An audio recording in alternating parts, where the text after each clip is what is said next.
महादेव सभी को। और आज के इस वीडियो में मैं आप लोगों के सामने प्रस्तुत कर रहा हूँ एक ऐसी एक कहानी जिसके बारे में आपने शायद इनडायरेक्टली मूवीज में शायद कहीं ना कहीं रिसेंटली देखा होगा, पर अगर महाशिव पुराण का संज्ञान लें तो उसमें इसको ज़्यादा विस्तृत रूप से दिखाया गया है। आज मैं आपको कहानी सुनाऊंगा अंधकारासुर की। अंधकारासुर कौन था? अंधकारासुर एक बहुत ही पावरफुल शक्तिशाली असुर था। एक्चुअली में उसको वरदान प्राप्त था कि जब भी उसका रक्त धरती पे गिरेगा या रक्त की जितनी बूंदें भी धरती पे गिरेंगी, उतनी बूंदों से उतने ही असुर और पैदा हो जाएंगे। और अंधकारासुर और शिव जी के बीच में हुआ एक भीषण युद्ध। और वो युद्ध हुआ क्यों, ये आपको जानना बहुत जरूरी है। उस समय में भी, उस काल में भी कामुकता जो थी वो असुरों के चरम पे थी। हद तक उनकी कामुकता अंधकारासुर की बढ़ गई कि वो माता पार्वती को पाना चाह रहा था। जब इसकी सूचना देवादिदेव महादेव शिव जी को पता चली तो अत्यंत क्रोधित हुए। क्रोधित होने के बाद में उन्होंने युद्ध का उद्घोष कर दिया। युद्ध हुआ अंधकारासुर और शिव जी के साथ।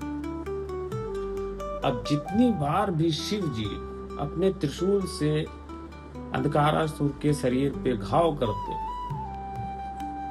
जितनी बूंदें जमीन पे गिरती उससे और सारे अंधकारासुर पैदा हो जाते।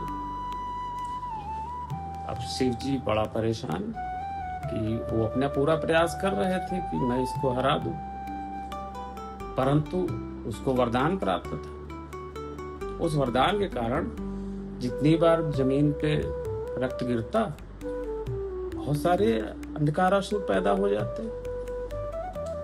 अब इसमें पतिव्रता माता पार्वती जी ने अपना महत्वपूर्ण योगदान दिया। उन्होंने मां काली का रूप धारण किया और मां काली का रूप धारण करके उन्होंने क्या किया कि मातृकाओं का भी सहयोग रहा इसमें, क्षमा करिएगा, जो विष्णु भगवान ने पैदा की। अब क्या ये करती थी मातृकाएं और मां काली कि जैसे ही कोई रक्त की बूंद अंधकारासुर के घायल होने के बाद जमीन पे आने लगती थी, उसको बीच में ही ये पी जाती थी, जिसके कारण से जो अनगिनत अंधकारासुर बनते जा रहे थे उनके निर्माण को रोका गया। फिर जब ये घटना हुई तब शिव जी ने अपने त्रिशूल में पिरो के अंधकारासुर को हवा में टांग दिया, हवा में सीधा खड़ा कर दिया। बहुत वर्षों तक अंधकारासुर धूप में सूख के बिल्कुल परेशान होके जब उसके सद्बुद्धि आई तो उसने शंकर जी से दया की भीख मांगी। मर तो ऐसे सकता नहीं था। तब शिव जी ने उसको उद्धार का वरदान दिया। जब उसका अज्ञान रूपी अंधकार शांत हुआ तब उसको मोक्ष की प्राप्ति हुई। और साथ ही साथ जो शिव जी थे उन्होंने उस अंधकारासुर को अपनी सेना का गढ़ नियुक्त किया, असुरों का गढ़। उसी को बाद में भृंगी नाम से पहचाना गया।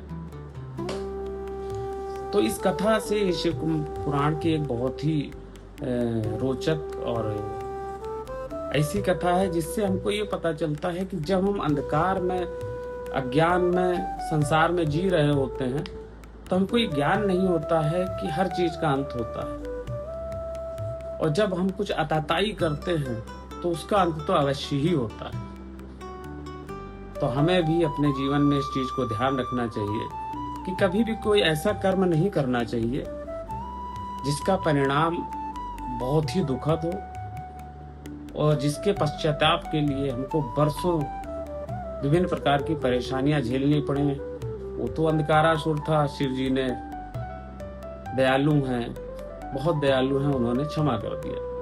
लेकिन कई बार हमारे जीवन में ऐसा होता है कि हम बहुत बुरी परिस्थिति में होते हैं, चाह कर भी क्षमा नहीं मांग पाते हैं और उसके बाद अंततोगत्वा ऐसी गति को प्राप्त होते हैं जिसमें शायद ही कोई मनुष्य पहुंचना चाहेगा।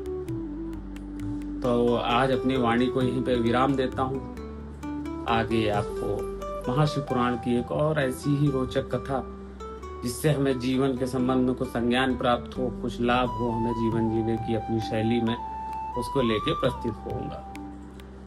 हर हर महादेव। सुधीर कुमार द्विवेदी का आपको नमस्कार।